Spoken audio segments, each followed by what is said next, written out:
Տիկին Փոստանջյան հավարտվեց Վարդան Ղուկասյանի կալանքի խափանու միջոցը փոխելու վերաբերյալ միջնորդության քննությունը, կասեք ինչ որոշեց դատարանը, եթե որոշում կա։ Այո, որոշում կա, որոշման հետ մենք ծանոթ ենք, այսինքն եզրափակիչ մասի բանավոր ընթերցման հետ ենք ծանոթ, որը հրապարակեց դատավորը, որի հետ համաձայն չենք, գտնում ենք, որ դա ակնհայտ անարդարացի որոշում է, դա իհարկե մենք կբողոքարկենք, 3 ամիս ժամկետով երկարացվել է կալանքը, եւ մեր միջնորդություններից միայն բավարարվել է մեկը, դատաբժշկական փորձաքննություն նշանակելու վերաբերյալ, մնացած միջնորդություններին լիարժեք անդրադարձ չկատարեց, բանավոր կարգով իհարկե որոշումը հայտնեց, չգիտենք թղթային տարբերակը ինչ կպարունակի, իր մեջ արդյոք ներառած կլինի մեր միջնորդությունների հիմքերը, թե ոչ, կապված կալանավորման պայմաններից եւ նաեւ քաղաքական ենթատեքստից, նախաձեռնված հանրային քրեական հետապնդման, այդ թվում նաեւ կալանքի այս տեսակի կիրառումը երկարաժամկետ, շարունակական, եւ թե ինչպես դա պետք է հիմնավորի իր թղթային տարբերակում, ես չգիտեմ, այսքանը, եթե հարցեր կան, խնդրեմ ասեք։ Փաստորեն դատարանը անտեսեց պատգամավորների դերասանի երաշխավորությունը։ Իհարկե, այսինքն սա խոսում է դատարանի ակնհայտ նաեւ այսպես ասենք իշխանությունների մեղադրանքը, իշխանությունների դեմս դատախազության ներկայացված եւ նաեւ այդ մեղադրանքի հիման վրա կալանք կիրառելու ցանկությունը, այսինքն դա դրսևորեց հակառակ կողմի դիտարկումները եւ նաեւ հիմնավորումները հաշվի չառնվեցին դատարանի կողմից հաշվի չառնվեց այն կարևոր հանգամանքը, թե ով է պարոն Վարդան Ղուկասյանը, այսինքն ոչ անձի այսինքն անձին բնութագրող տվյալները եւ այդ թվում նաեւ ձեր ասած երաշխավորությունները, այսինքն անձին ոչ միայն հենց այդ երաշխավորությամբ են նաեւ բնութագրում, ճանաչելով անձին, ամեն մեկի համար չեն կարող մարդիկ երաշխավոր հանդես գալ եւ նաեւ դա փաստացի դատարանը հաշվի չառավ եւ այս տեսանկյունից նույնպես ակնհայտ անարդարացի դատական ակտ է, արկա էին այլընտրանքային խափանման միջոցների հնարավորության կիրառում, մինչդեռ դատարանը բավարարեց շարունակական կալանքը, սա նշանակում է, որ դատարանը այն քաղաքականությունն է ըստ էության իրականացրել, որը ցանկությունն է Նիկոլ Փաշինյանի, ես հիշատակեցի, հիշում եք, որ ինչպես է այս հանրային քրեական հետապնդումը նախաձեռնվել, ինչպիսի վաղեմություն ուներ, մարդը դեռ նույնիսկ չէր ծանոթացել քաղաքապետարանի անձնակազմի հետ, ընդունում, այսպես ասած, քաղաքապետարանի պաշտոնի դեռ տեղի չէր ունեցել, չգիտեր ովքեր են, որովհետև այո, պարոն Ղուկասյանը պարբերաբար ընտրվել էր Գյումրիի քաղաքապետ, բայց երկար տարիներ այլևս քաղաքապետ չէր եւ եկել էր ընդունում էր քաղաքը նախորդ իշխանություններից, ՔՊ-ից եւ այստեղ նույնիսկ նա ծանոթ չէր ովքեր են քաղաքում աշխատում,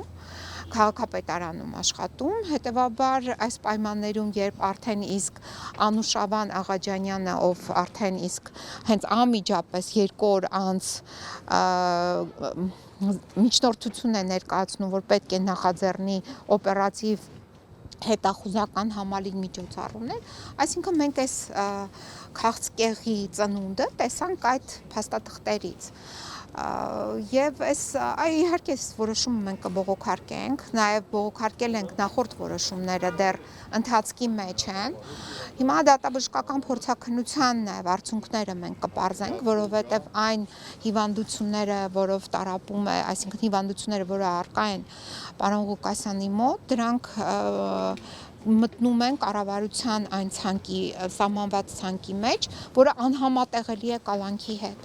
Այսինքն մարդը, ով ունի նման հիվանդություններ եւ այդ կալանավորման հատկապես պայմանները, որը նաեւ վատթարացրեցին պարոն Ղուկասյանի առողջական վիճակը։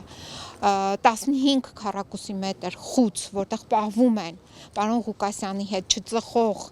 սրտի իշեմիկ հիվանդություն ունեցող եւ այլ հիվանդություններ ունեցող մարդու հետ պահվում են 2 ծխող կալանավորներ այդ փոքր խցում, դա անթույլատրելի է, դա այսինքն պայմանները նույնպես, այդ թվում նաեւ սնունդի հետ կապված, այդ թվում նաեւ օդի, օդափախության, օդի դուրս գալու ֆիզիկական տարբեր հարցերի հետ կապված պայմանները չեն բավարարում։ Այսինքն, այստեղ մենք հասկանում ենք, որ կալանքը հենց այնպես չի կիրառվում, կալանքը կիրառվել է նրա համար, որպեսզի պարոն Ղուկասյանին խոշտանգեն, հենց այդպես էլ ես ասում եմ, որովհետև գիտեք մարդու կյանքին սպառնացող վտանգները հենց իրենք են նկատել եւ իրենք են հոսպիտալացրել, բայց դրանից հետո հասկանալով, որ այդ հոսպիտալացումը եւ հետագա բուժումը նաեւ իրեն ազատելու է կալանքից, նրանք չեն շարունակել։ Եվ երբ որ միջնորդեցա դատախազը 3 ամսով կալանավորվել, Վարդան Ղուկասյանը կարծես հեգնանքով ասեց քիչ է ավելի շատ, հա, երբ որ որոշումը արդեն վճիռը, հա, հրապարակեց դատավորը, ինչպիսին էր Վարդան Ղուկասյանի արձագանքը։ Որևիցե կերպ չի արձագանքել, որովհետև արձագանքելու կարծես թե կարիք էլ չկար, ակնհայտ էր, որովհետև որ որոշումը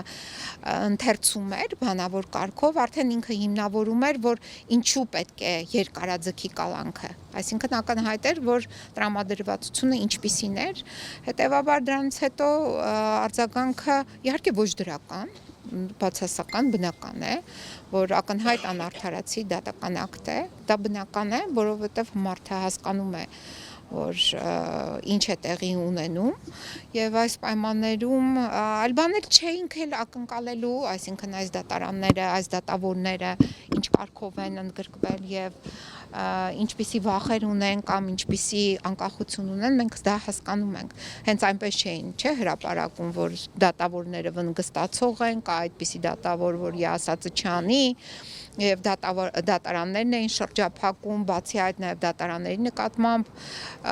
քրեական վարույթները, այս ամեն ինչը մենք հասկանում ենք եւ իհարկե քաղաքական հենց ենթատեքստի մասին ենք խոսում, որ ակնհայտ է, որ այս ամեն ինչը քաղաքական ենթատեքստ ունի։ Այն, որ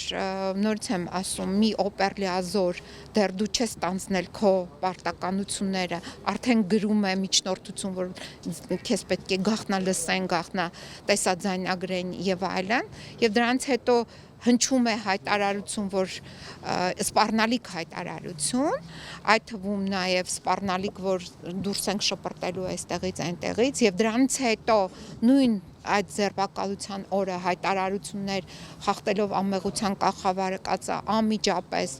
վարչապետի պաշտոնը զբաղեցնող անձի եւ նրա մերձավորների, այսինքն նաեւ պետական բարձրաստիճան պաշտոնյաների կողմից, ապա ակնհայտ է դառնում քաղաքական պատվերով այս քրեական հետապնդումը։ Տիկին Պոստանջան, փորձաքննությունը, որ ասում եք, կհստակեցնեք ինչ հարցի պատասխան պետք է տա, ունի այդ հիվանդությունները Վարդան Ղուկասյանը, թե ոչ։ Հիվանդությունները առկա են, հիվանդությունների, եթե առկա չլինեն, չէր նշանակվի այդ փորձաքննությունը։ Ինչ պետք է բարձի։ Բարձի կալանքի հետ համատեղելի է, մարդը կարող է այդպիսի կալանք կրել։ Ի վերջո, կալանքի կրելը դա շարունակական հատկապես կալանք կրելը։ Կառավարությանը ցուցակն եք հիշադակի առաջ, դա երկարատև process է փորձաքննությունը։ Հիմա տեսեք, դատական պրակտիկան, այդ թվում նաև իմ պրակտիկան ցույց է տալիս, դες դրա համար պահանջեցի, քանի որ անորոշ էր նշանակում։ Պարտադիր պետք է նշանակվի օր։ Ես խնդրեցի, որ առնվազն մինչև գոնե դեկտեմբերի 25-ը այդ օրը նշանակեն, որովհետև դա հանձնաժողովային փորձաքննություն է, հանձնաժողովը պետք է հավաքվի, նշանակի այդ նաև ուղեգիրը որոշում կայացնի, ընդունի եւ ուղեգրով պարոն Ղուկասյանին պետք է ուղեգրեն հիվանդանոց եւ այդ հետազոտությունները անեն, այնտեղ բազմաթիվ հետազոտություններ են։ ինձ թույլ է տվել պարոն Ղուկասյանը, որպեսզի ասեմ, աորտայի անևրիզման դա գնահատական կարող են տալ ցանկացած սրտաբանի հարցրեք, դրա չափերի վերաբերյալ եւ թե դա ինչ վտանգ է ներկայացնում մարդու առողջության համար եւ նաեւ լաբիլ ընթացքով շաքարային դիաբետը։ Այսինքն երբ որտեղ այնտեղ չկա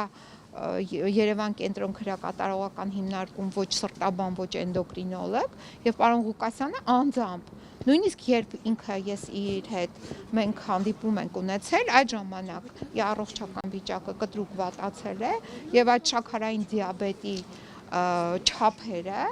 ես եմ հրավիրել, որ բուժկույրը գանի, բայց ընդհանրապես ինքը անձամբ ինքն է չափում եւ ինքն է իր բժիշկը, իր դեղերը նշանակում իր համար։ Երբ բարձրանում է 20 կամ իջնում է 2